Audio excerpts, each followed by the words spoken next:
Hey, here we go, guys. Good evening. Welcome, guys. Welcome, YouTube viewers, to episode number 35 of the FPL Family for this season, our second season, episode 35 already. Good to be back. Good to be back, isn't it? It feels like a long time since we've done a game week preview, doesn't it? Yeah, we were saying, weren't we? It's like Thursday nights just seem to have disappeared. And last week we did the live one last filming. week, which I think was okay. Do you guys give a comment below? Let us know what you thought about that one. If we get the chance to do it again, I think we will. It was a bit of a bumper episode, wasn't it? It was like a 2-hour job, so I don't think too many people went back and watched it. I think you had to be there. The whole point of watching it was that you watch it along live. Otherwise, it's a bit of a non-starter, isn't it? It's really going back to watch it afterwards. I don't think many people watched that after the event. Do you know what I mean? If you were there and it was, hopefully you enjoyed it, but afterwards it's a bit like kind of know the scores and stuff. But anyway, we enjoyed it. It was good fun. And if you guys enjoyed it, comment below, let us know. We'll do it again. But we're back with our Game Week 22 preview as usual. So we're back in the groove now. norm. We should be. Yeah, we had a little breather. We've had a bit of FA Cup, had a bit of Carabao Cup as well. Bit of Christmas. Talk about a bit of Christmas, bit of New Year, bit of green arrow for you, bit of red arrow for me. We've had some green. A couple of recovery greens. But I feel like I'm back in the swing of it now. I've listened to who got the assist on Monday. I listened to the cheaters, always cheating on Tuesday. I think Art of the Dive podcast on Wednesday. The Scouts on Thursday. I'm back into my little routine now. I feel like maybe there was just too much. There was too much FPL in December. Can I even say that? No. I can't even say that, can I? There's no such thing as too much FPL, but I feel like with my monthly routine, I was out of routine. I think it was your fault, to be honest. I think you. Yes, you're absolutely right. You let your life take over FPL. Right, so that is the key then, guys, to FPL is don't have a life, don't ever go out, spend your time researching stats and digging about in the loft for retro Spurs gear. Right, we got to talk about this. Just as we were coming on about an hour or so ago, guys, and put the kids to bed, and for some reason you had a reason to go up into the loft. I went to my big mum's. box of stuff, old school Spurs stuff, including this awesome. What season is this? This is my favourite Spurs kit ever. The purple Hewlett-Packard, sponsored by, is it Pony on the other side?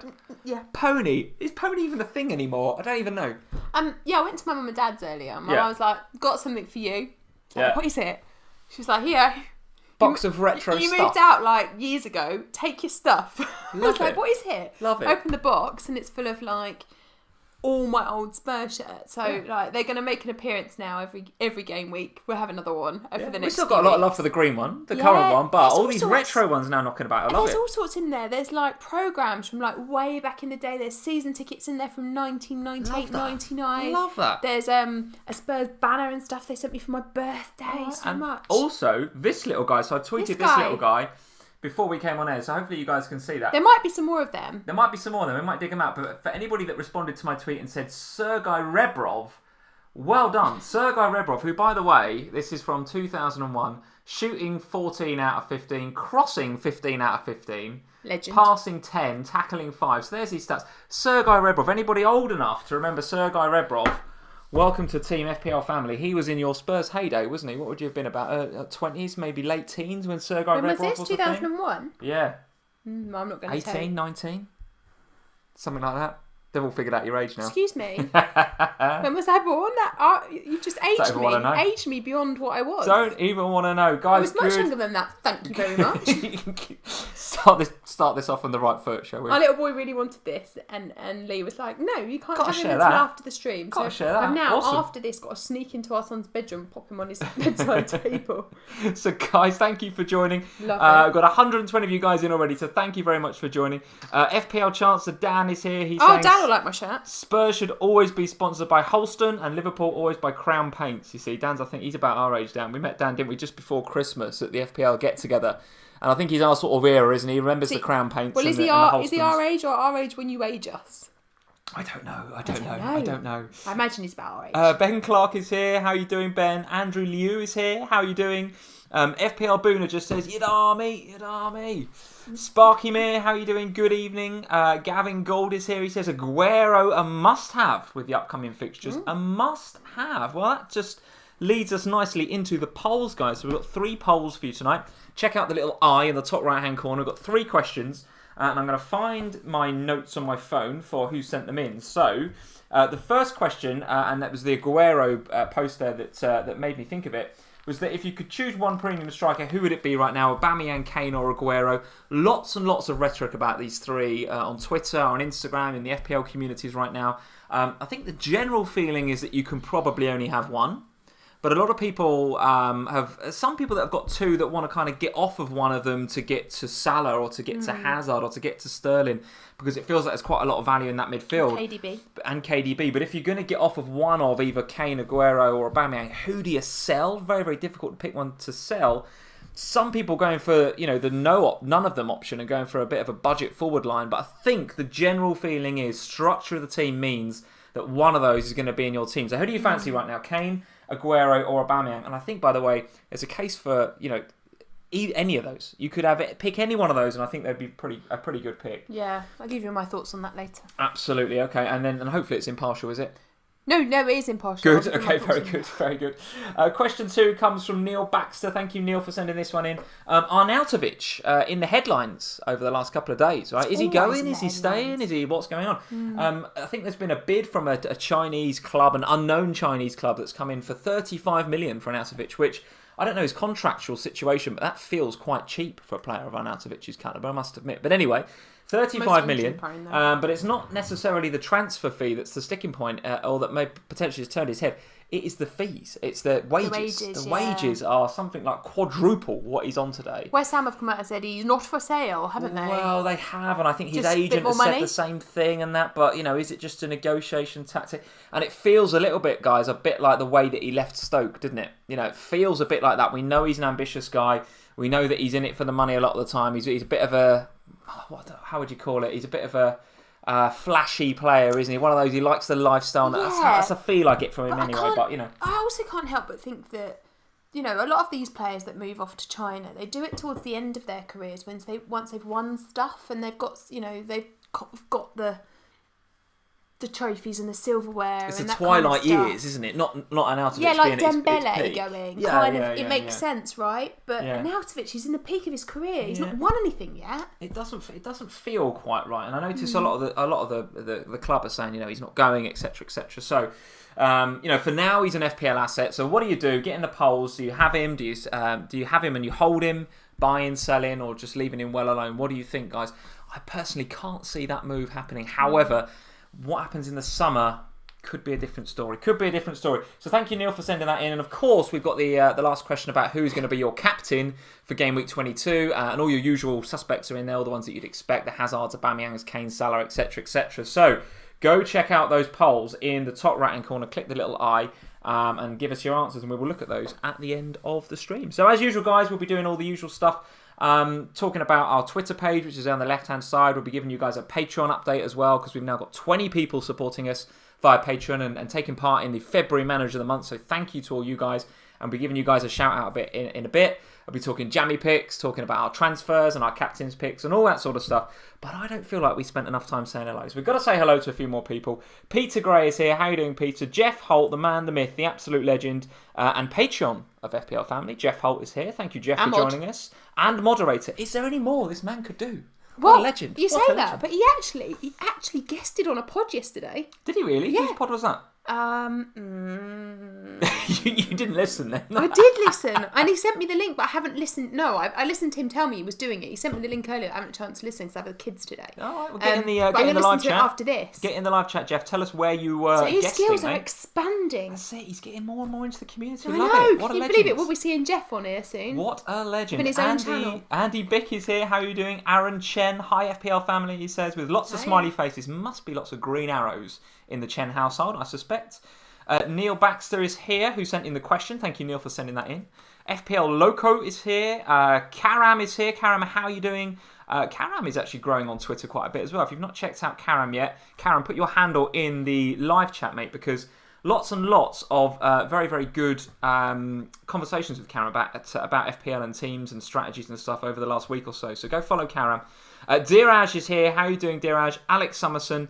Liam Rist, who is obviously down in the dumps right now thanks to the Gabbiadini sale, which I think has gone ahead. I'm not following it that closely, Liam, but I think, Liam, that Gabbiadini might be gone. Is Liam Gabbiadini's number one fan? Oh, yes, 100%. 100%. Why? And actually, Southampton have got a bit of a problem now for the weekend. I don't know if you saw this, just as we were coming on. Charlie Austin's been banned for the next 2 games for an obscene gesture. What did he do? Well, look, listen, this is FPL Family. It's a family show. I'm not going to do any obscene gestures, but you can use your imagination, dear. There'll be an obscene gesture towards the Manchester City fans. Charlie Austin banned towards now. the fans? Yes, I see. Yes, I think so. So he's dear, now out for the can't do next that. 2. Ings is injured, but he's kind of on the way back, I think, from a tweet I saw today. Gabbiadini, I think, is gone. So it leaves them with, I think, Shane Long. It's only Shane Long. I think they've got a pretty tricky fixture away to Leicester, haven't they, in game week 22? So let's see what happens to the Saints. A good prospects going forward because the fixtures don't look too bad. But actually, away at Leicester's pretty tricky. The Tesso is here. Josh Oram Carry 256. How are you doing? Also a patron of the show. So Carrie, thank you for supporting us. Steve Wynyard, MU Fan TV is here, Dom J, and a whole host of you guys. So thank you very much for joining us. MU Fan TV, I've got some brilliant stats for you tonight. You've got some stats, haven't you? You've got some Especially stats for MU Fan TV. And I'll tell you what, if MU Fan TV wasn't here, you wouldn't have even bothered, would you? You wouldn't have bothered. We probably wouldn't have gone there. I was like, it's Thursday night, MU Fan TV will be here. We better have some time. He'll be there. And if I can, I'll try and get in one of my little phrases and sayings as well. Good Lord. All right, good Lord. So much to look forward to on this live stream. I literally bursting with excitement and anticipation. Right, there is our Twitter on the left-hand side. Thank you to everyone that follows us over there. Up to 10.7k now. Absolutely flying in the last month or so. Really grew over Christmas. So thank you guys for liking and sharing all of our stuff over there on Twitter. And as ever, at FPL Family on Twitter and indeed Instagram, if that is your thing. And Facebook. And Facebook, of course. At Facebook. If you search for FPL Family on Facebook, you will find us on there too. All right, here are the Game Week 22 fixtures. Now, listen, what we normally try and do is go fixture by fixture. I'm not sure we're going to do that. Before we start that, what? Is that what you've written down? Oh, you have gone fixture by fixture. I was going to go kind of hot topic by hot topic. We should really talk before we come on air in terms of the strategy. Before we start with the games, before we start with Game Week 22, I'd like to hear your thoughts on the Carabao Cup games very briefly. Do we think Burton Albion can get it back, or do we think there is a blank in Game Week 27?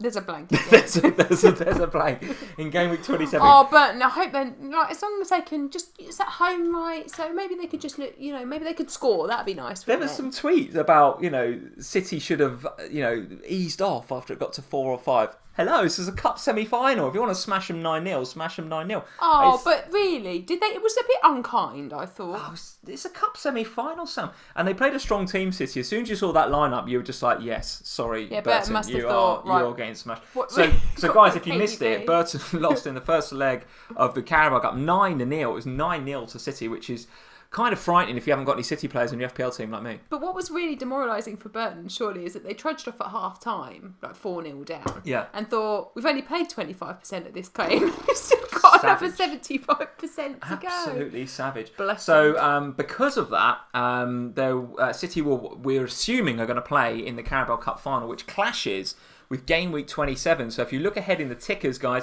and if you follow my tweets this week, you'll notice that I told you guys to go follow a guy called Ben Crellin, at Ben Crellin, BEN CRELLIN, I think. But go follow me, and you'll find that tweet from a few days ago. At Ben Crellin. The reason Ben Crellin is brilliant is because he puts so much work into this second half of the season. Well, he puts a lot of work into the first half, but the second half of the season, when we start having blanks, double game weeks, and you've got to try and look at 4 or 5 game weeks ahead to think about what your strategy is going to look like. Follow Ben Crellin on Twitter. Really, really good guy, and he has spreadsheet after spreadsheet, analysis after analysis on where the blanks are going to be, the players that you might want to look at. He came to the conclusion, I don't even know how he did it, guys, but he came to the conclusion that Leicester are a good pick between now and the end of the season because it's impossible for them to have a blank. Oh, is that right? I don't know how he did it. It's witchcraft, guys, but that is a fact. I think the way that the FA Cup draw has gone so far has been kind to us as FPL fans, in that it means that we won't have as many blank game weeks moving forward. So, guys, what you can do is you can set up your own spreadsheet, spend 2 hours a day figuring it all out, and come to that conclusion, or You can get on Twitter, follow Ben on there, and he will tell you all about I it. haven't got any Leicester players. Very, very good. Yes, and Josh telling actually Pereira in after their hard 3. Yeah, I think you're right. Pereira looks like a very, very good option. We'll come to that a bit later on. Thoughts on Spurs Chelsea then? Hazard again not looking all that great. Chelsea not looking all that great. Although if anybody was going to do anything, it was Hazard, I think. But I think Spurs more or less ruled the roost in that game. Got to be pretty happy with the 1-0, right? Yeah, I think I'll obviously take a win coming out of that game. I actually thought it was a bit more even than you just made out. I thought we were better in the first half. Even, yeah. I thought they were better in the second half. I just think that the major problem with Chelsea is that they don't have a striker. So, as good as they're going to play for the rest of their team, if you don't have a guy up top who's going to put the ball in the net, you've got a problem.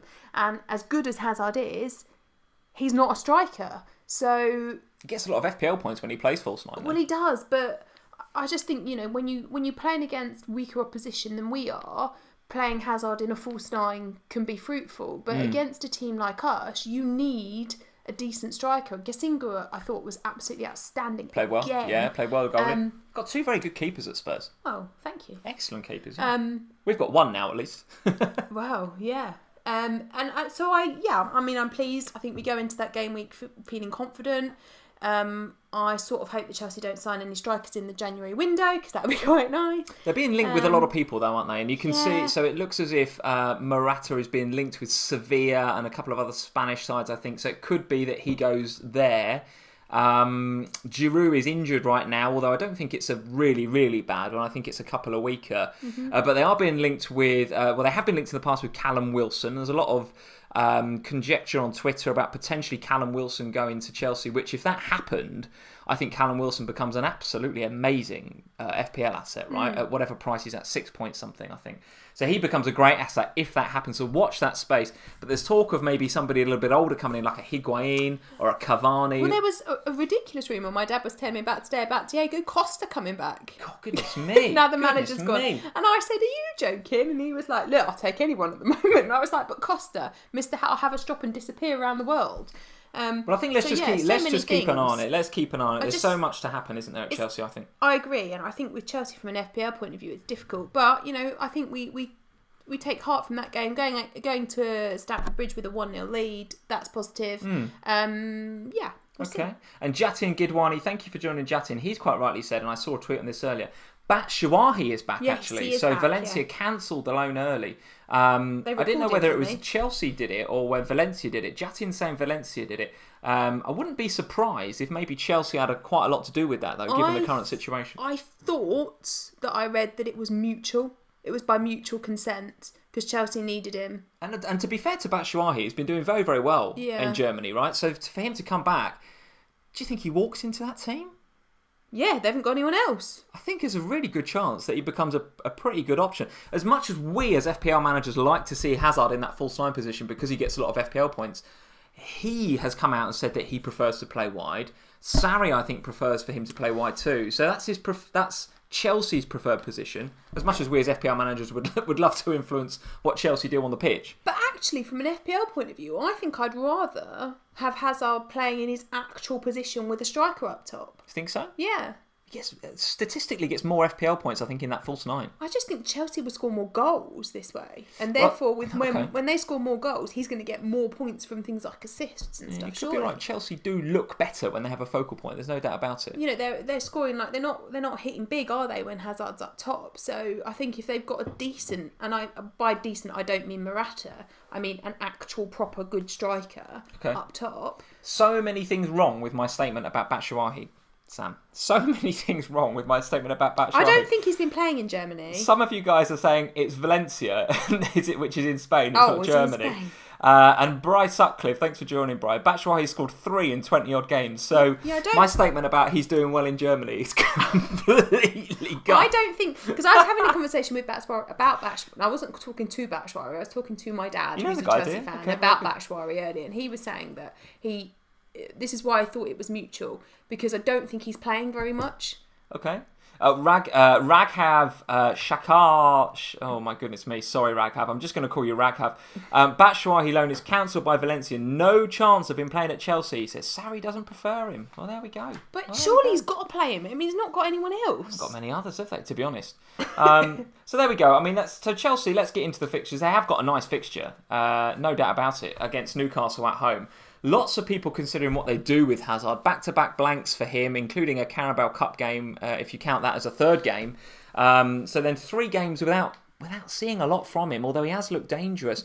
But what's your view on that fixture and Hazard in particular? Okay, so from a Hazard point of view, here we go with the first Sam stat of the night. Nice. MU Fan TV, tune in. Hazard. He has scored 6 and assisted 1 in 5 Premier League appearances versus Newcastle at Stamford Bridge. So, in theory, should be a nice fixture for him. Chelsea only lost 1 out of 23 home matches versus Newcastle.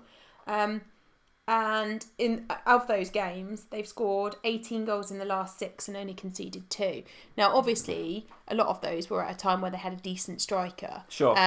So I'm not necessarily expecting quite the prolific results that we've had over the last few matches at Stamford Bridge versus Newcastle. Do you think he's a captaincy option this week? So Josh Oram is saying, I'm captaining Hazard. Jeff is saying, I'm captaining Hazard as well. Josh is actually saying it could be his last chance, Hazard. So is it going to be a swan song for him in this game, do you think? Do you trust him? So this is my issue with Hazard. Big issue. I was advising people last week, based upon the fixture, to captain Hazard.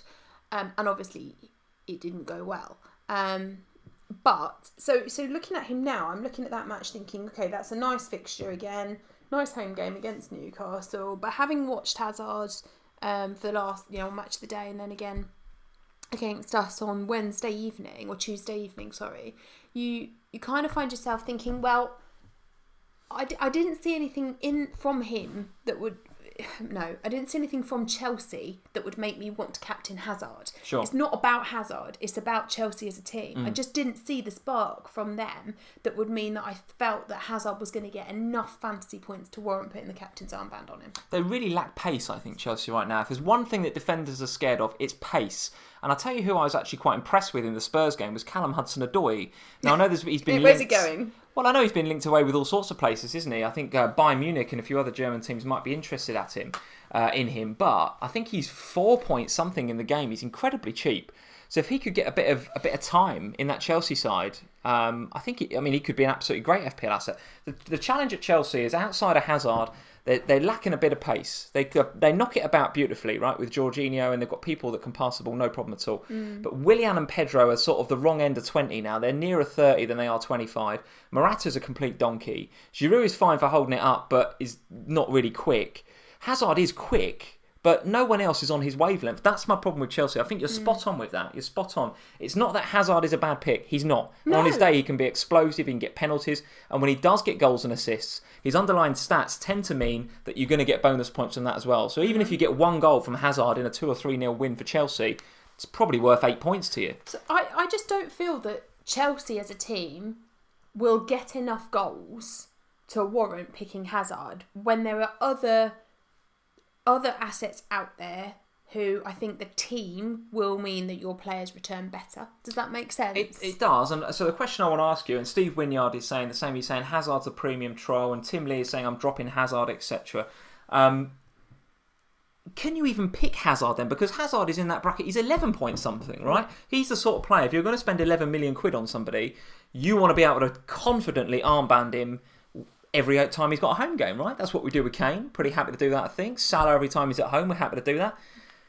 I don't feel comfortable doing that. So to that end, can you even own Hazard? That's why I got rid of him.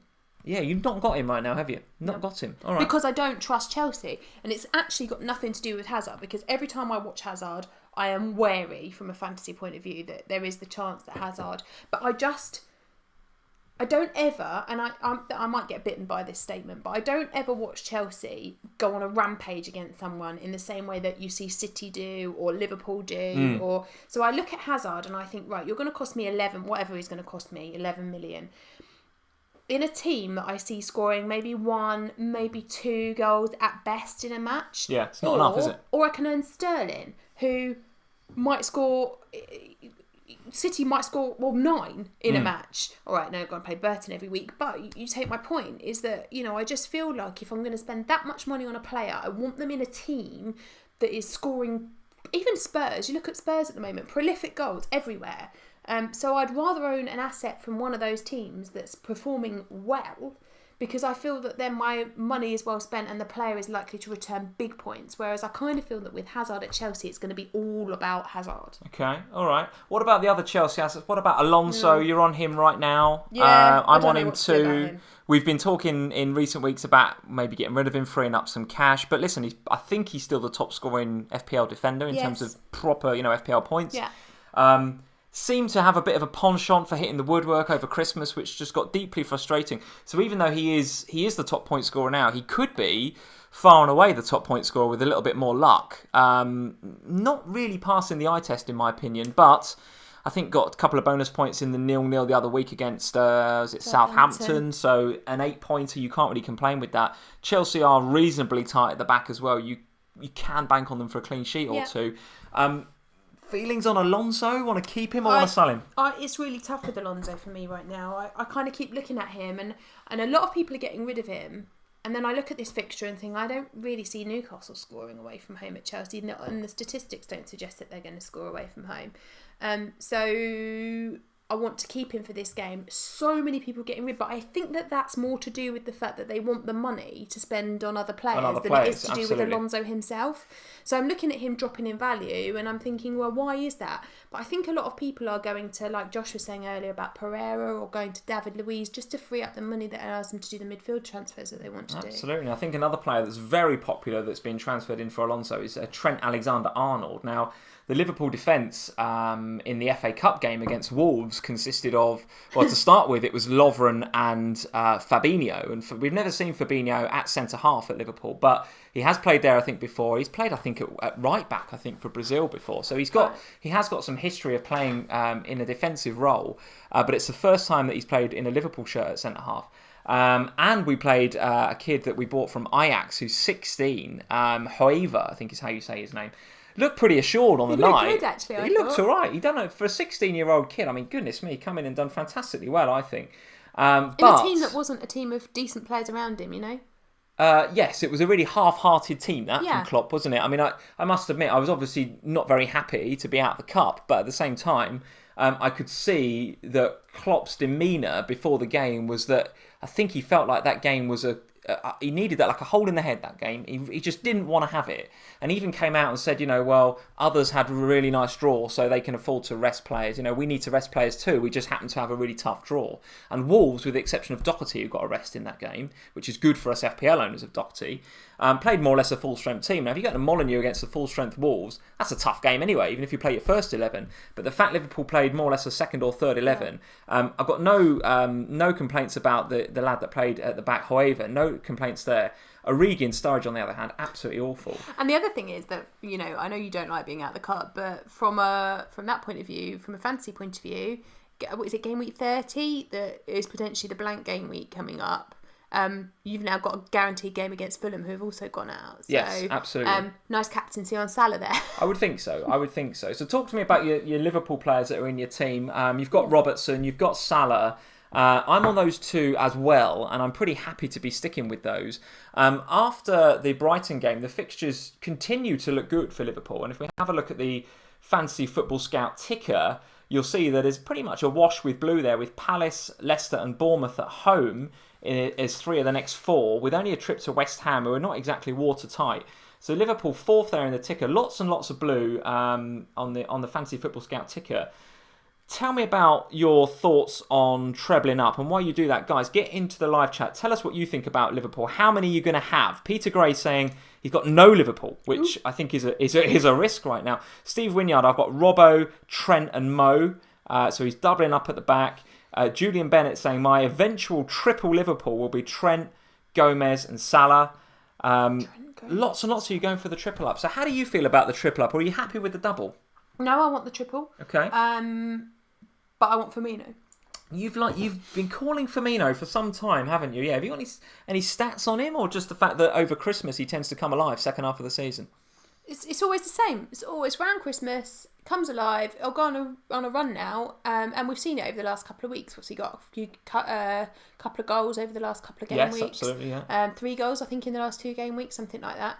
For me, Firmino is he looks like he's recovered from the kind of the tiredness and the slightly kind of difficult start that he had to the season, and he seems to be back to normal, and it's come at a time where obviously then Firmino is enabling Salah that we've the return to form that we've seen from Salah. We know the impact of a fit Firmino on Mane and Salah. We know what happens. Yeah. And I look at Liverpool's fixtures and I absolutely want 3, and I could do the easy thing, which is to go Trent at the back and keep have Robbo and Trent and Salah. But you say the easy thing. I think that's a very sensible thing to do. Look at Liverpool, the best defence in the league this season, right? So the Trent and Robbo double up, particularly Trent at 5.2.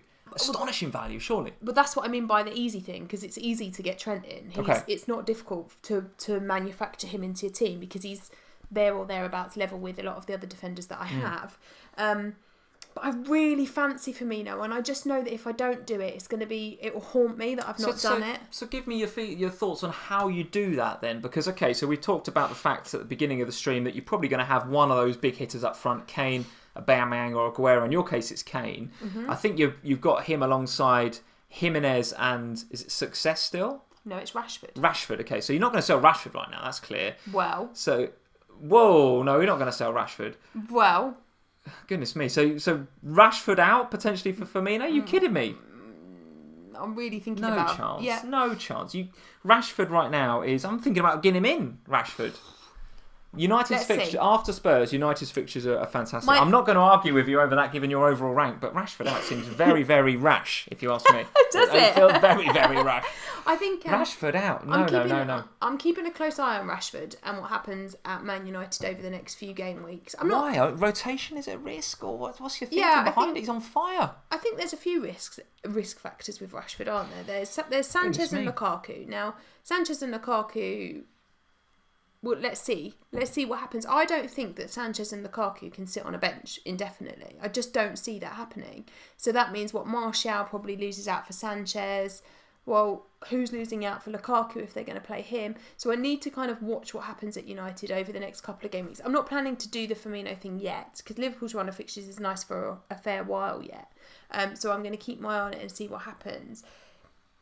If Rashford continues to play every week, then I don't think I can get rid of him, and then I'll have to rethink my strategy because I can't lose Rashford in the vein of form that he's currently in. He's regularly going to play. You absolutely can't. And I saw a tweet from Ben Dinnery just as I was coming on, so talking about another Ben on Twitter that you need to follow. Go and follow at Ben Dinnery.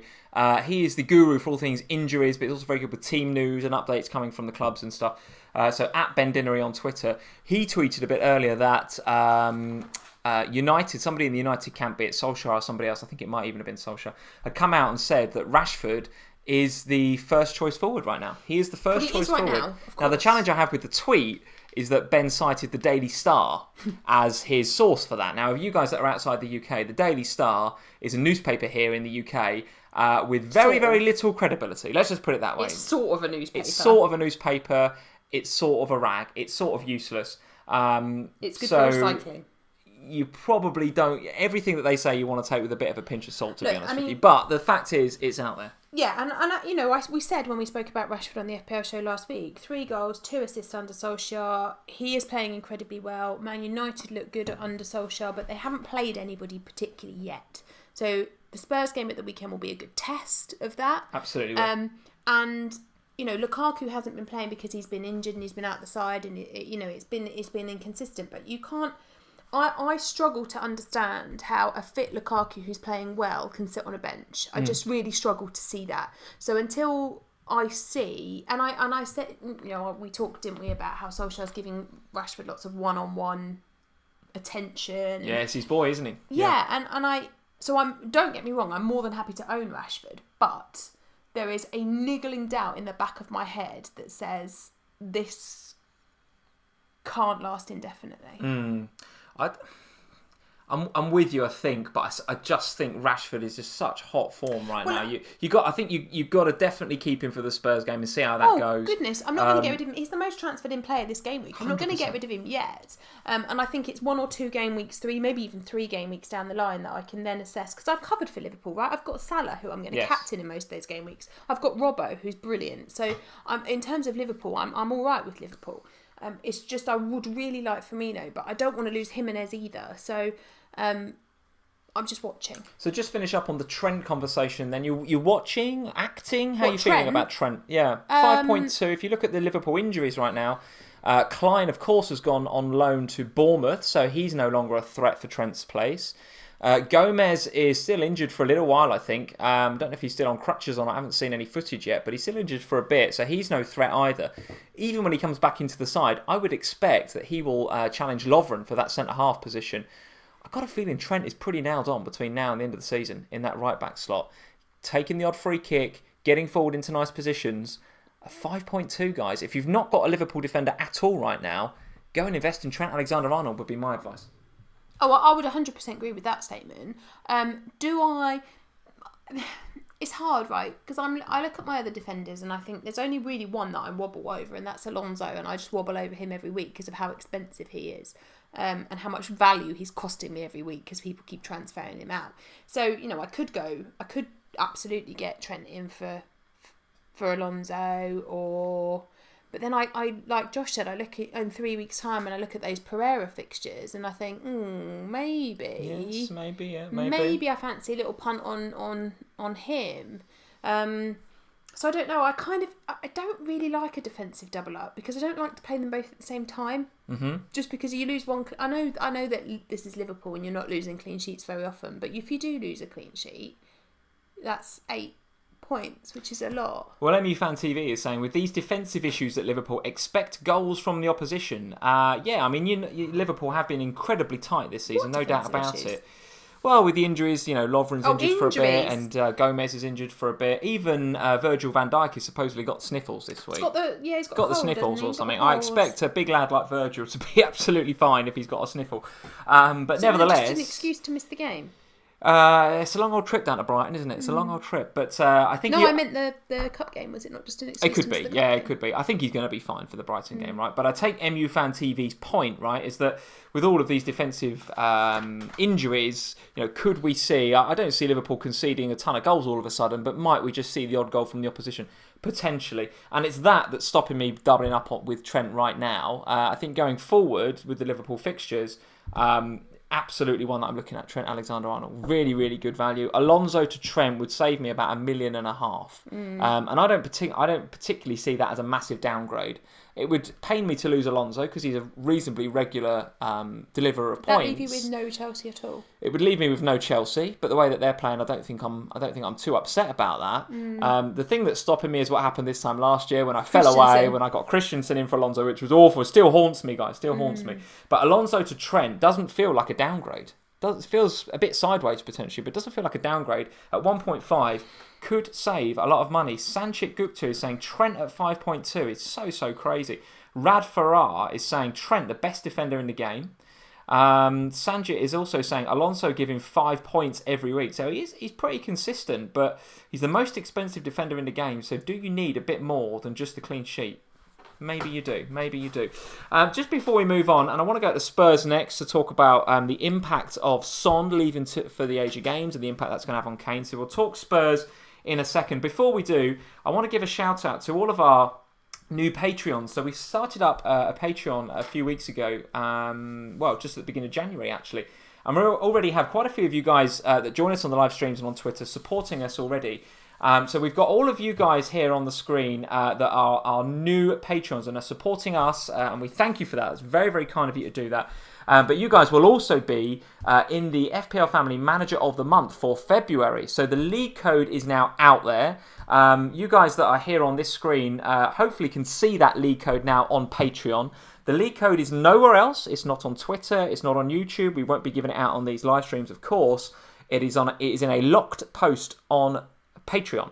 So if you want to come and support us, if you want to get involved in Manager of the Month and get that league code, the league will start in Gameweek 25, which is the first game week in February. and it will end in the last game week of February, which I think is 28. It's the game week we're going to. It's the game that we're going to. Excellent game that we're going to. So game weeks 25 to 28 will be the FPL Family Manager of the Month for February. One of these guys on the screen here, or one of our new patrons that signs up before the beginning of February, will win a Premier League shirt of your choice. And you can choose whichever one you want, home or away, and you will win that shirt. You'll win that shirt. So like I say, get involved with our Patreon. We'd love you to go over to patreon.com/FPL Family. Get involved. Get a chance to get winning that shirt in the February Manager of the Month, as well as supporting us, of course, on FPL Family and helping us to make these streams bigger and better and all the rest of it as we go forward. So, guys, thank you to everybody on the screen for supporting us. Go check out the patreon.com, FPL Family, Manager of the Month. We'd love you to go and check that out. All right, back to business. Let's talk about Spurs and let's talk about the impact of Son going to the Asia Games, which is a blow for Spurs. It's a blow. He is in absolutely red hot form, Heung-min Son. Mm-hmm. Played pretty well against Chelsea as well. I noticed that Pochettino was quite keen to get the most out of him out of that game. Before wear him out and then send him off. You're absolutely right. You can sleep on the plane. Absolutely right. If you were a Son owner, would you hold on to him for a few weeks, or you'd have to free that money up, I think, wouldn't you? It is really tough, this, and I've had a few people ask me about this, because obviously it is a cup. So if he goes out, then he'll be back quicker. So it will be, I think it's 3 FPL matches that he will miss if they make the final, because there's also the cup game in there, the replay with Chelsea, the second leg with Chelsea. Yeah. So I think it's 3 FPL matches. I think you have to free up the money. I don't think you can have Son with the cost of him sat on your bench. My only worry about this is that if you've had Son since the beginning, before his price rises, you stand to lose quite a lot. And if you want to get him back then, when he comes back from the Asia Cup, you lose a bit of team value, potentially. You've got to work out, can you afford to get him back? If you're not going to lose very much and you can afford to get him back when he comes back, then I would lose him for these fixtures. And if you want a Spurs replacement, I would get Eriksen. Okay. So Bashka Bora, thank you for joining. He's saying South Korea should go far in that competition. They should. Good side.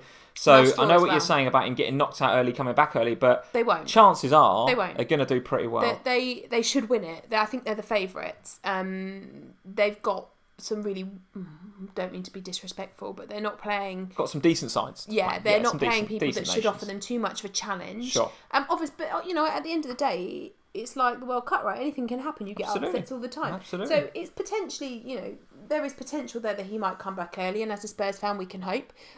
Yeah, sure. But, I hope he goes and does well at the same time. Well, I must admit, I am subscribed to the school of thought that FPL Dubs has just said on the live chat. Thank God he's gone, actually, because he's been costing me overall rank week after week from not having him, because I've been sitting here thinking, well, he's going soon, he's going soon. And I've not been bringing him in, and that's to my detriment, because you guys that have had him, he's been absolutely top-notch. A quick shout-out to FPL Banker. Thank you, Banker, for joining us. I think it might be his first time here today. Tweeted me earlier to say he was going to join tonight. So thank you. Just become a Patreon. Welcome to the family. Just become a Patreon. So Banker, thank you very much for joining us and for supporting us here at FPL Family. Very, very kind of you to do that.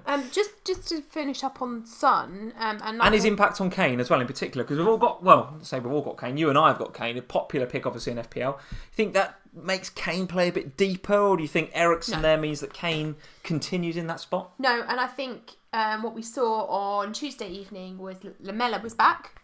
Hooray. Okay. So what I would expect to see is standard Spurs, but with Lamela instead of Sonny. I think that's... Not Lucas Moura? No, I think it will be Lamela. Do you really? Yeah, I think that's why Lamela played on Tuesday. I think that's why I brought him on. Okay. He did fancy him at the beginning of the season, didn't he? Yeah, he fancies Lamela. And to be fair, Lamela... I know you don't really rate Lamela, but you need your head read. Lamela... I'm not a Spurs fan, so I'll bow to your superior knowledge there. Lamela, when he's fit and when he plays consistently, he's really good in our team. I really rate him. And I think he will be as good a replacement for Sonny as we can get. Moura an option going forward, or no? I think if you want to go Spurs, and I've been, because a lot of people have asked me this. Yeah. Is it Dele? Is it Eriksen? So I've done a bit of kind of digging. It's Eriksen, really. You need to find the extra money to go Eriksen. Expensive though, isn't he, Eriksen? If you want Spurs midfield, so if you're thinking, I actually would really like Aubameyang, or I'd really like Aguero, so I'm going to lose Kane, then go for Eriksen in the midfield. Because of what Son's been doing, I think a lot of what Eriksen's been doing has kind of gone under the radar a little bit. Okay. All right. Okay. Yeah, so like in the last 5 game weeks that he's played in, he's got 36 points, which has gone under the radar. People aren't talking about that. Yeah, it has, yeah. Because we're spending so much time talking about premiums and that talking actually, about Son yeah. And if you look at the Spurs fixtures, we've got 4 home matches, and the 2 away fixtures that we've got in those next 6 are against Fulham and Burnley. The fixtures are particularly nice. good. Particularly and good. Eriksen, he will play. Okay, all right. We've just had a super chat from FPL Tips. How are you doing, Tips? Thanks, Harry. He says, finally, FPL is back. It does feel like we've been away for a little while, doesn't it? It feels like we've been away. So FPL Tips, thank you for joining. I did see a tweet from Tips, and apologies, Tips, I can't remember exactly what it was, but he was talking about graduating from university with a degree, this year, maybe a 2-1 or maybe even a first. I can't remember exactly what it was, Tips. Sorry, I haven't got it to hand. But congratulations, mate. That is absolutely good work. Really, really good work. He's saying he's pretty scared. He's got no Salah this week. Oh, Tips. No Salah this week. But he's hoping that his City boys perform. Nice top, Sam. Thanks as always to Tips. Thanks, Harry. Thank you for the super chat. Absolutely, as we say always, not a prerequisite for being here, but we love you to support the stream. So Tips, thank you for the super chat. Very, very good indeed. We kind of glossed over Liverpool without talking Salah. I don't think we really need to talk about him very much. It looks as if he's. About him. Would you like to know? It looks as if he's pretty essential going forward, don't you think? Very, very quickly. So one of the things I did write down was that away from home, Salah is ranked 2nd out of all of the mids for shots on target, also for efforts inside the box, and also for attempts on target. So he's right up there on all the stats. So we all talk about Salah at home and how important he is and all of this kind of stuff. But actually, if you look at the underlying stats for him away from home, essential. But if you look at the Brighton statistics at home, they're actually not too bad, Brighton at home. Away from home, they're pretty leaky, but at home, they're a little bit more assured. So does that put you off captaining Salah for the game week? No, you've played 3 games against each other in the Premier League and you've won all 3. We smashed them at home and away last season. We did pretty well, I think. Yeah, the corresponding fixture for this time last season was 5-1. You scored 9 goals in the 2 games you played against them last season. There is no chance that Salah doesn't score. Yeah, I must admit, I had a look at the underlying Brighton defensive stats at home, and they are good, right? They are good. They are pretty assured. Mostly. Yes, I agree with that, and they've got to play their substitute keeper. I get that, but Duncan Duffy and the guys at the back there are pretty assured. What I will say about Liverpool is that there's a couple of other factors, maybe non-stats factors that you've got to have a look at. One is that Liverpool need to bounce back after that City defeat, 100%. right? They've got to bounce back from that. And the cup. Pressure's on to bounce from that. Second thing is the cup. So he's rested. Not only has he rested a lot of his first teamers by not playing them in that Wolves Cup game. So the likes of Firmino that we know, if Firmino's fit and firing, that helps Salah, it helps Mane, it helps himself, frankly. It helps Shaqiri and a few of the other guys. I think that the pressure is on Liverpool to win that game. The pressure's on Klopp to get a result because he rested the players against Wolves. If Liverpool drop points in that game, that could really, really spell a break in momentum for Liverpool, which we would, as a Liverpool fan, I would hate to see. However, if any team is tricky to play at home, it is Brighton. I did have a little waiver on captaining Salah during the week when I sorted out my bus team. You know, I did my bus team. Thanks to the cheaters for giving us that phrase. I did have captain Salah straight away. Captain Salah. During the week, I had a little bit of a wobble when I started thinking about Richarlison as a captain. No, don't do that. Well, listen, so one of the key reason for that, by the way, is not necessarily his form, because his form is not good. 1 goal in 5 for Richarlison. However... Captain Richarlison, what is wrong with listen, you? I will say, despite only scoring 1 in the last 5, his underlying stats have been pretty good. Even Rebrov's giving you a look. Rebrov cannot believe it. Rebrov's fallen over. Cannot believe I'm going Richarlison captain. And I don't think I am, guys. I think I'm going to go Salah.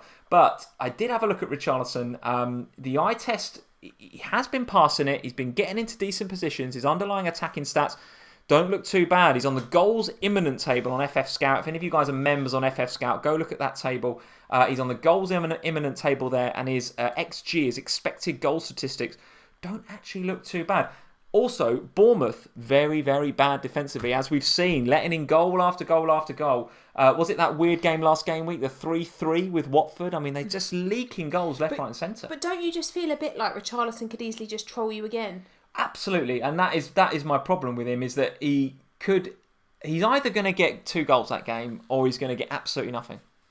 And in the last few game weeks, it would suggest that he'd get absolutely nothing. Yeah, I'd bank on it being anyone else. Siggy, Calvert-Lewin, anyone else. Yeah, so I'm probably not going to do it, but I was tempted. I did have a little bit of a wobble during the week on Salah, and then I realised that it was Salah. So I'm probably going to captain Salah, guys, but Richarlison is probably going to be my vice captain. You know, if for some reason Salah doesn't play, I think I'll have Richarlison there as my vice.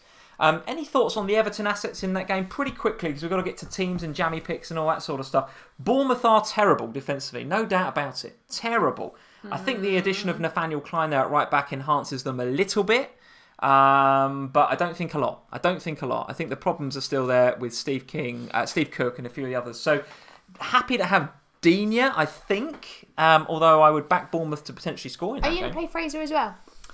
I probably am. Yeah, I'm probably going to play Digne and Fraser, which doesn't sit comfortably with me, I must admit, and never does when I have that sort of paradigm in FPL. Could get points for both, though, because Digne could easily score a free kick. Yeah, sure, I get that. But I mean, Everton, clean sheet-wise, have not been looking great recently, actually. So I don't really back Digne for the clean sheet. So if you had to choose either Fraser or Digne to play and bench the other one, who would you go for?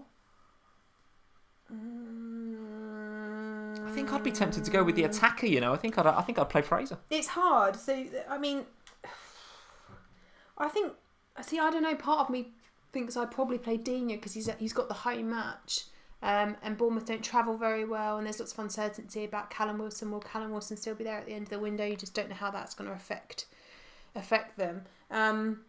Yeah. Okay. I don't know. All right. Mark Erskine is saying Fraser. Sanjit Gupta's saying Lee, play Fraser, looking pretty good. Jatin, Richarlison for triple captain. Goodness me, Jatin. We've spiralled out of control by triple captain in Richarlison here. Any more thoughts on the games in game week 22? A very quick word on Arsenal versus West Ham. Underlying stats for Aubameyang look very, very good indeed, particularly his XG, for those of you that like the XG stats. Here he goes again with his Well, XG. I know some of you like it, I know some of you don't. I personally do quite like the XG stats. Looks as if Aubameyang should be performing way better than he is, and he's actually not performing too badly, but the XG stats say that he should actually be doing even better against a West Ham side who, frankly, are pretty leaky home and away. Might be distracted by the whole Arnautovic to China thing. I almost said to Chelsea then. That could happen, couldn't it? But Arnautovic to China thing. Aubameyang, good pick for the weekend. I think he absolutely is. Yeah, I think so. Sorry, I just remembered I didn't write down the number for one of my Jammy Pick options, how many he's owned by, so I was just going to look it up.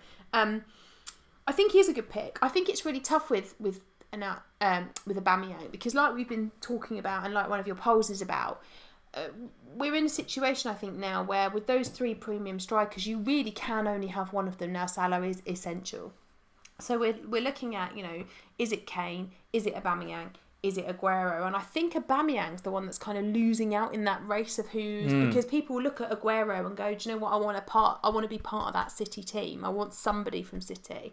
But not Aguero right now. I mean, Jesus looks in decent form. I still think Aguero's his boy there. Is Pep's preferred choice. I think so. With Jesus coming into the team, I know he got 4 against Burton. I appreciate it's the opposition there, but there's now some uncertainty, I think, given that Jesus is around and fit and ready. Maybe. I think Aguero's more nailed on than I think you're possibly right. I think you're possibly right. But I think, a lot of people on Kane, and then Aubameyang I kind of feel like he goes a little bit. And I don't think that that's because people don't appreciate how good he is. I just think that that's because he's not living up to the things that he should be doing. So he's getting the opportunities, he's in the right positions, he should be scoring more goals than he is, but he hasn't been so far over the last 6 weeks anyway. So I think that, although he is still scoring fantasy points, it's not like he's getting nothing. But I think people just feel a bit like with Kane on this 10 and 10 that he's on. Very consistent, isn't he, right now? That Aubameyang is a bit less consistent and a bit more wasteful perhaps than Kane has been. There's a really nice point from Tim Lee. Sorry to interrupt you there. So Tim Lee, really nice point. He says Aubameyang needs Ozil to start producing. Now, I like that because if you look at some of Arsenal's team creativity stats, they're fine. They're fine. But if they can really get their act together, if Ozil can stop having back spasms and start playing a bit more regularly, we could start seeing some monster hauls from Aubameyang. And I must admit, and I know what you're going to say, if I was on a wild card right now and I had to choose one of those three, if I was going to answer that poll question, I think I would have Aubameyang right now. And I know that Kane is very, very consistent and the Spurs fixtures look incredible. Aguero. You'd have Aubameyang over Aguero? Yes, I think I would. Of the three, I think Aguero would be third in my list. And I think I would look to cover Man City with the midfielders, which we might touch on in a moment. But Kane is incredibly consistent, got very, very good fixtures. But as you guys are saying in the live chat, and I think I've seen it quite a bit on Twitter, the underlying stats for Aubameyang are incredible. He is due to explode any minute now. And if you look at the Arsenal fixtures, I'm pretty sure they've got one down the line. Yeah, look, Cardiff at home, Huddersfield away for Arsenal in 26. There's a couple in there with Chelsea at home and Man City away. It's a real roller coaster for Arsenal in the next sort of 5 fixtures. But game week 24, Cardiff at home, 26 away at Huddersfield. Aubameyang could be absolutely golden, and if I had him, I think I'd be captaining him. In fact, this game week, I would be very, very tempted to captain Aubameyang at West Ham. What do you think? Yeah, I mean, I can't argue with you on the statistics. I just don't know. I feel a bit like I do take your points about Ozil. I just don't know that Ozil's got a future in that team particularly. Like, it's not just that he's not playing him when his back's spasming. Like, sometimes he just doesn't pick him because it's tactical, or he doesn't even put him in the squad, and you kind of think, well, what does that say to the player? Like, they basically says, oh, you can't play against these big clubs because you've not got enough strength about you, or you've not got this, or you've not got that. I don't know. I mean Arsenal should win this game. Like, what is it? Something like there's been 45 Premier League matches between Arsenal and West Ham. Arsenal have won 29 of them. Hammers have only won twice at home against Arsenal. Out of all of those matches, I mean, it's ridiculous. Arsenal have won 12 times away from home. It should be Arsenal all over. Will it be Aubameyang? It should be Aubameyang. Yeah. But will it? I don't know. I mean, we've got Sky Sports News on up there, and while I was listening to Lee talk, it was just talking about Daniel Arnautovic saying that he wants his brother to leave and urging him to go. And I just Daniel wonder, Arnautovic? That's Arnautovic's his brother. Right. And he apparently wants to win things in new markets. I mean, take it as a pinch of salt, don't you? But you just wonder, with all this stuff about their talent... He wants to win things in new markets? That's what it just said on the screen. So what you... Oh my God, he's going for the money. But he doesn't want to do anything else. But you wonder, don't you, what impact is this going to have? Because this is their man. This is their talisman that you're talking about. What impact is that going to have? And they've got a very big game against Arsenal coming up at the weekend. And they're bringing in players like Nasri. Well, Nasri, I got some stats on Nasri, but we won't go into that. Was he 5-5 in the game? Guys, 5-5. Get in the live chat. Owned. Comment below if you think Nasri is an option. I personally don't. I think he's a good. I think he's a good player. I think he's a talented player, but just don't like him. Let's be honest, he's going to want to score points against Arsenal, though, right? Oh man, he's just in the Vardy camp and Moreno camp. As well. I just don't like him. I just don't like the guy. So on that basis, my no heart over my head. No, definitely not. It's a no from you. And Dylan Nadeau is saying Nasri not match fit. Let's go with that. Yeah, it's not that I hate him. It's just not match fit, right? Well, he played at the weekend and he looked good. Yeah, okay, fair enough. 0.7. Anything else we want to talk about? Cardiff versus Huddersfield is a real 6-pointer, but I don't think we're going to talk FPL in that game. A very, very quick word on Burnley versus Fulham. I actually think Burnley, and I listened to the Scoutcast with the Fantasy Football Scouts yesterday. Burnley have looked far more assured in recent weeks, and the scouts were saying that that's coincided with the omission of Joe Hart in goal and the return of a decent goalkeeper. I think they're absolutely right, by the way. Joe Hart is a reason that he didn't get picked by Pep at Man City. There's a reason England never won anything when he was between the sticks. He is a bit of a liability sometimes, so I'm expecting Burnley to tighten up a little bit. Does that mean we should jump all on the Burnley defensive assets? Well, maybe. If you're going to, James Tarkowski... Yes. It's his most prolific FPL season ever. Is it really? So far this season. He's got 3 goals and an assist in the 18 game weeks he's played in. So, just saying. Burnley fixtures, Fulham at home, Watford away, Manchester United away, which is the big difficult game in there. Southampton at home, Brighton away. So, against teams that can get some goals, I wouldn't necessarily say I'd be jumping all over that. However, there are some teams in there that you can score against. So give me your thoughts very quickly on Ashley Barnes. Well, I was just going to say Ashley Barnes. So Ashley Barnes, we talked a little bit about him on the FPL show last week. I actually really rate Ashley Barnes at the moment. Goals in game weeks 18 and 21, assist in game week 20. But those kind of results have come against Burnley and Huddersfield. So you have to kind of taper this keenness for But those are the sorts of teams he's playing, except for that Manchester United away game. He's got some nice teams to play against, right? And so, with Fulham coming up next, and Tim Ream, let's be honest, you should be able to He's essential now. I don't know if you've heard, but Tim Ream gets clean sheets and bonus points nowadays. Well, you can leave Tim alone. Okay, I'll leave Tim alone. Ashley Barnes, I think I think if you are looking for a cheap, so there's going to be people out there that have got players like Success and like Danny Ings sitting on their benches with red flags or just not playing for Watford or whatever. Ashley Barnes, I think, could be a really good differential pick up top. Absolutely. I don't think you would get rid of the likes of Jimenez to get him, but if you've got a problem up top and you want to, or you just want to downgrade someone to free up a bit of money. If you've got a Danny Ings style problem, that might be a good option, right? Yeah, or you've got a problem with a player that you just want to free up some money from, and you want to invest it. Say you want to get Salah, so you might want to downgrade someone like Zaha or an Arnautovic or whatever. Then maybe Ashley Barnes isn't a bad pick. Okay. I don't think he's a bad pick. All right, look, there's loads more we could talk about. I haven't talked about the Crystal Palace keeper Gaeta, who I think is a very, very good captaincy option. Oh my God, don't captain him. It's not good. He's potentially not a good captaincy option, but he's a very good pick right now at 4.2. Yes. If I was on a wild card, I'd pick him. But is he consistent? Like he's already said, hasn't he? We haven't got time to talk about he it, said Sam. that they're rotating, they're competing. All right. Oh. Did you see the picture of Hennessy doing another obscene gesture in a restaurant? What? What is with these players and doing obscene gestures? He's come out and denied it, but it didn't look good for him. So potentially that is Gaeta nailed on. So Hennessy, maybe. Fine, as long as you've got another keeper who plays. We haven't even had time to talk about Joseph O'Gorman. You're absolutely right. FPL Family, Sam, favourite. Jason Punchin back in the game. No, I'm going to talk about Punchin in a minute. I'm going to talk about him. We haven't got time. Yes, we are, because we've got to talk about the Jammy Picks, and Jason Punchin is in there. So don't worry, he's coming. Let's go to the Jammy Pick then for the weekend. So you guys, thank you for everybody that responded to my tweet earlier. But here's my picture of the Jam.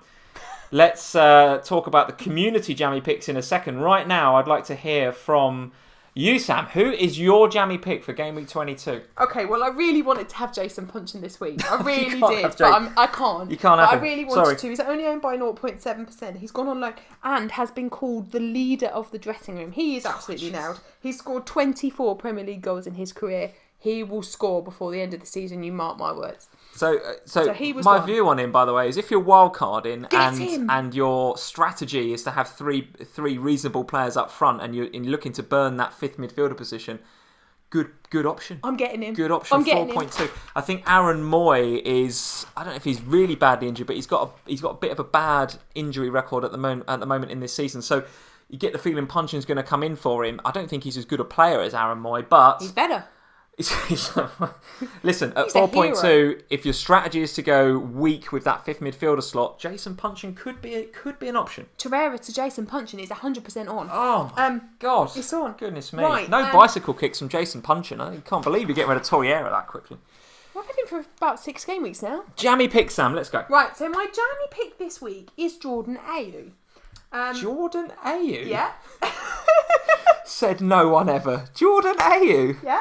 Owned by 0.2% of the game, comes in at 5.7 million. There's a reason. Right, Jordan Ayew has scored in 3 out of 4 Premier League starts versus Watford, and has scored in Palace's last 2 games in all competitions.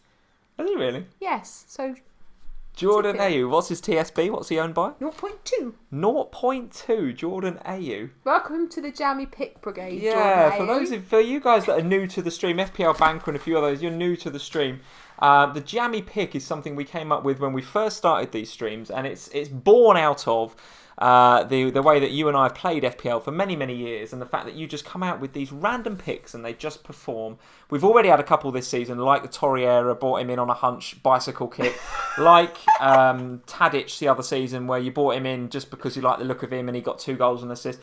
Sam is the jammiest FPL manager you'll ever meet. It's getting more and more difficult for me to say that with the way that you're performing. It's turning from jammy to actually, you're pretty bloody good at this. But for now, you are still very jammy, and Jordan Ayew is an absolutely outrageous pick. Let's go to the community. Jeff Holt, thank you, Jeff. He's saying Calvert-Lewin, like that.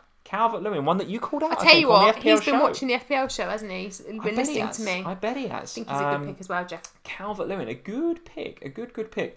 Let's see. The boys who got the assist. So Tom is saying PVA. Patrick Van Aanholt for Crystal Palace in a nice home game this season. By under 5%? Could be. Well, I think Tom watches us enough to know the rules, so we should know that. So PVA, Patrick Van Aanholt. Neil Murray, who actually is an FPL account that has exploded onto the scene in the last week or so, thanks to a thread that he wrote the other week, or the other day, that was really, really good. Yeah, it's 4%. What, for PVA? Yeah, I'm surprised there we go. PVA. So Neil Murray, there's his Twitter handle, @Neil SW Murray FPL. So go follow Neil. A pretty new FPL account, like I say, but a couple of really, really great posts, and he had something like 800 new followers in 24 hours or something absolutely crazy. He's saying Camarasa. Now, I haven't had much time to talk about Camarasa, but I've seen a few tweets from different people on Twitter. He looks like a fantastic option. I mean, if you can stretch a little bit further from Jason Puncheon up to Camarasa at 4.6, I think he is now. So if you can find 0.4 in the bank, Camarasa is a really good pick on penalties, I think, for Cardiff in that number 10 floating position behind Patterson. Warnock's given him a bit of license to go forward. He's kind of put his arm around him and said, if you want to shoot, you shoot. So I think I think Camarasa is a very, very good pick indeed. And if he's still under 5%, which I think he possibly is, then that's very, very good indeed. I think FPL Booster is saying Sema from Watford. So this is a guy that scored, I think, the other week. I think Joe Finley Batter, there's a tweet from him a bit later on that talks about Sema as well.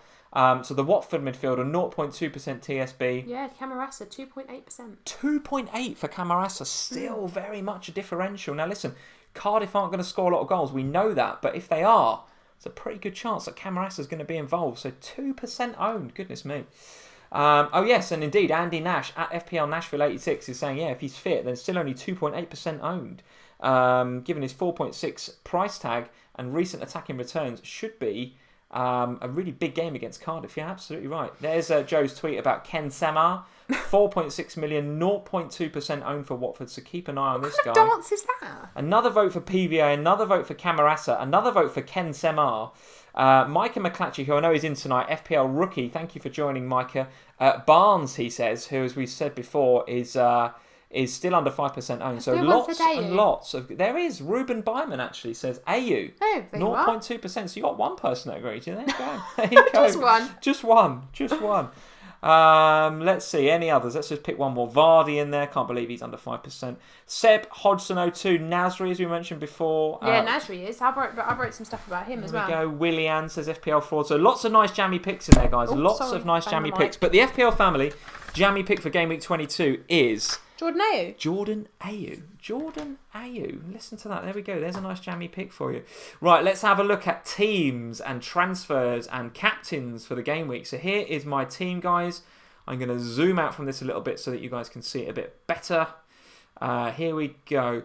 As I said to you when we were coming on, I'm not really feeling my team this week. Yeah, you said that. I'm not feeling it. And I reckon that probably means they'll do well. Probably means I'll do amazing. I'm not really feeling it. I just think... No, actually the defence is probably okay, but I've got fancy either of the keepers though. Wan-Bissaka against Foster, just don't like the look of that at all. But then I don't fancy Fabianski at home to Arsenal either, so not expecting much from the goalies. Wan-Bissaka I'm going to play just because I just like the guy. Alonso clearly, Digne clearly against Bournemouth, although I don't fancy him for a clean sheet either, but got to play him. Robbo clearly is a mainstay. Pogba's in there. I saw some pictures of him in training He's fit. today. He just came out and said, Solskjaer just said, there you go. So look, breaking news, Paul Pogba fit for Man United's game against Tottenham. Well, there you go. So I don't think there was ever any issue of him playing. So ignore that yellow flag that's on Pogba. He's going to be fine. And the form that he's in, regardless of the opposition, I'm going to play him. Richarlison I'm good with. Salah I'm good with. And Fraser I think can get points against Everton. Kane's got to play. And then it's a straight shoot between Jimenez and Martial right now. And I like Jimenez, given that he's got a bit of a penchant for scoring against the top 6 sides. He likes playing the bigger sides. He's got a good record against them.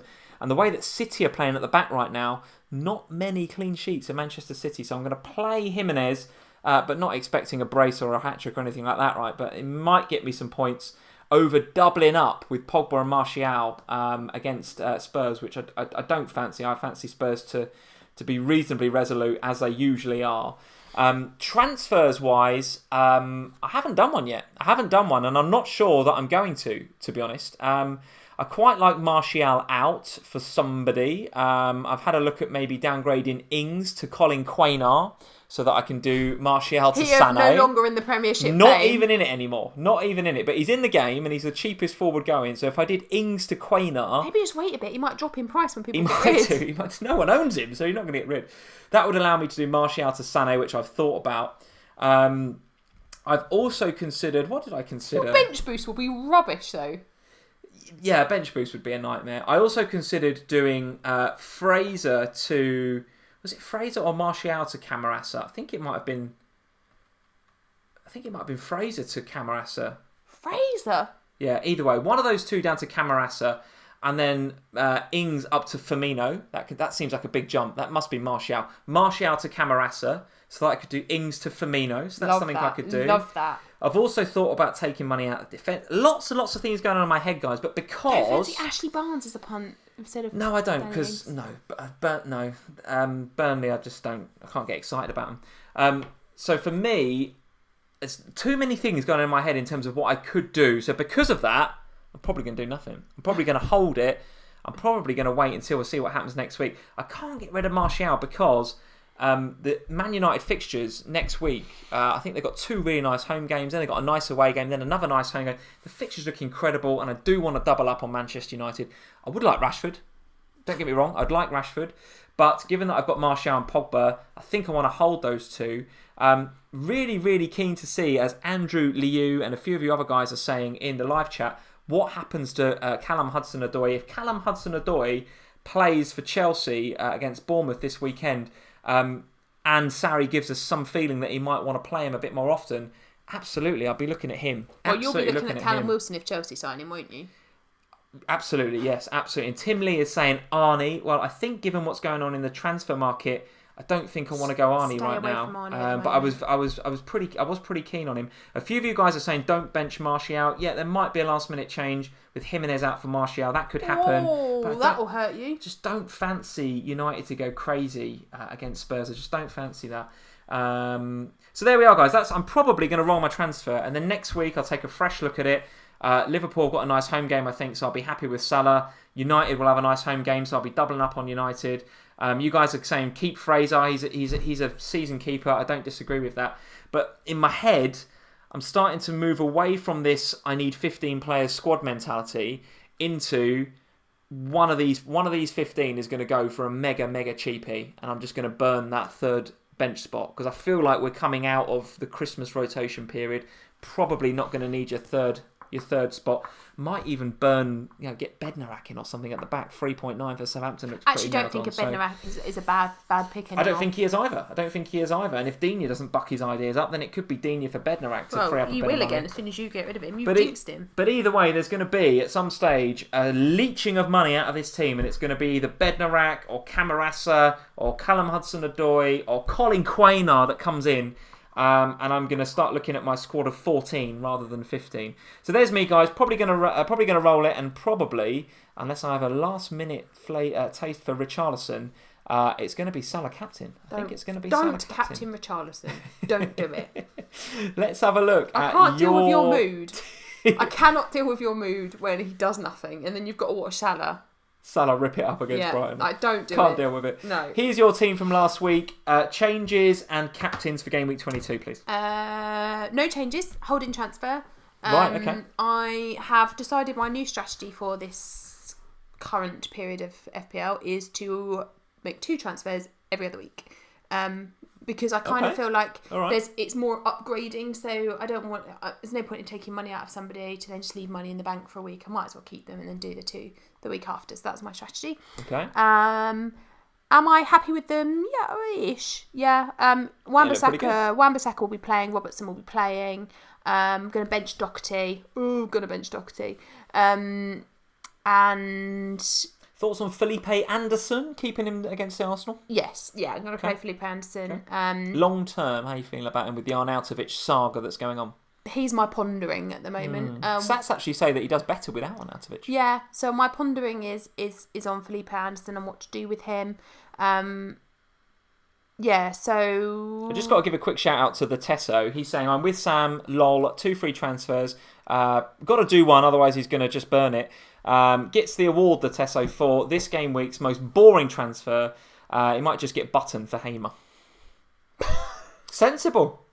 Sensible transfer. Bored, but sensible. Yeah. Sometimes you got to do the sensible thing. Very, very good, Latesso. Yeah, I mean, I got Lloris in last week on the basis I wanted the clean sheet against Cardiff. He duly provided. I don't expect him to clean sheet against Man United, but I think he's a better option than Button against Liverpool. Okay. Captaincy for this game week. You said a few weeks back, I am perma-captaining Kane every week. Except this week when I'm captaining Except I actually do think that Kane will score points against Man United. I think that he will score. I just think that this 1 week there is more opportunity for Salah to explode than there is Kane against Man United. It's no secret that United are not exactly watertight at the back. So Kane, I think, has been a bit overlooked for captaincy this game week potentially. He's my vice captain, vice captain Kane. I think so. Carl Vineyard is saying Spurs 5, Manchester United 0. Kane will brace. Well, look. He also says Son will score the winner though, and I'm not sure what's going to happen. He's not around, is he? Yes, he is. He goes on Monday. Oh, can he play this game? It's our little boy's birthday on Sunday, so a nice Spurs victory would be delightful. Would be very good. He would be very happy if Harry Kane could score because he loves him. All right, guys. So it looks as if it's a bit of a lack of transfer activity from the FPL family this week. It looks like we're both going to roll it. How boring. And we're both going to captain the same player. So I'm sorry, guys. It's looking a little bit boring. But I am still in the cup. Still in the cup. Absolutely fantastic. Well, Can you you should believe be. it? You should be. The Christmas that you had, I'd be surprised if anybody's beaten you. Well, last week it was very close. It was the Salah blank that kept me in the cup.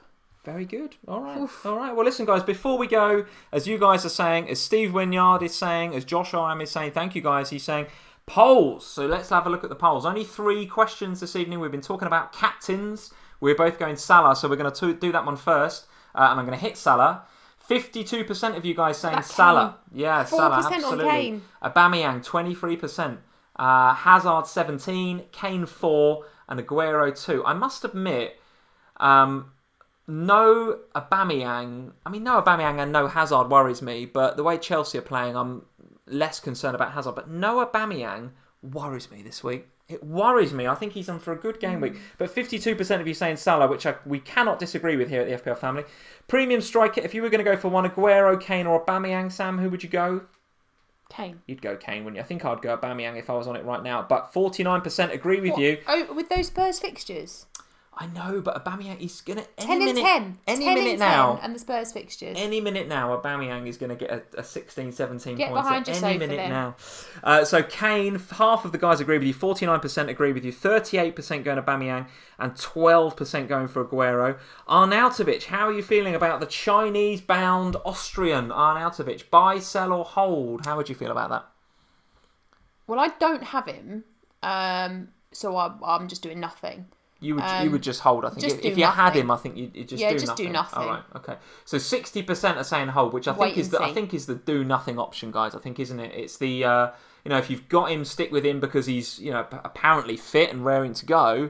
But there's this transfer nonsense. Well, look, we're going to see, aren't we? We're going to see what happens on Saturday. Keep an eye on it. Keep an eye on it because on his day, he's a very, very good FPL asset, as we saw when he got the brace the other week. So hold 60%, sell 30%, and buy only 8%. So not many of you looking to jump onto the Arnautovic wagon right now. It's a bit of a wait and see. It is a bit of a wait and see. So guys, thank you for tuning in as ever. We're going to do one last plug for the Patreon before we go. So here's the guys that are patrons already. And our new guy. And for Banker, who's just joined us as a patron, so thank you. We've got a couple of others since we joined, so thank you to all of these guys that have joined the Patreon. Get over to patreon.com/FPL Family if you want to take part in the February Manager of the Month. As soon as you become a patron, the post with the league code in it will unlock. You can join it. It starts on game week 25, goes through to game week 28. And the winner will win a Premier League shirt of their choice. Home, away, third kit, whatever you want to do. As long as I can Green buy it. Particularly lovely. As long as I can buy it, you can have it. Well, there we go, guys. So that is it. As ever, hit the like button before you go. We'd love you to do that. Good luck in Game Week 22. Good luck in Game Week 22. If you're new around here, please hit that subscribe button. We'd love you to do that. We're closing in on 4K. So we'd love you guys to hit subscribe if you're new around here. If you're not following us already on Twitter, at FPL Family over there, at FPL Family on Instagram as well if you're over there. Facebook's your thing. We've got a little bit going on there as well, so go and follow us on Facebook as well. Otherwise, all that's left to say is two things. One is good luck in Game Week 22. The second one is that Let's Talk FPL. Andy starts in about 10 minutes, so get over to Let's Talk FPL. Go and join in with the live chat over there, and we will see you in the middle of next week. No, we won't. No, we won't. We will see you on Sunday for our usual. We'll see you on Sunday for our usual 8 p.m. Game Week 22 review, when we will be reviewing all of the weekend's action except for, is it Manchester City versus Wolves on Monday? So we obviously won't be able to talk about that, but we'll be talking about all of the other games, and we'll be looking ahead briefly to Game Week 23. So guys, at FPL Family, Twitter and Instagram, like and subscribe, and we will see you on Sunday. Cheers, guys. Green arrows, everyone. Take care.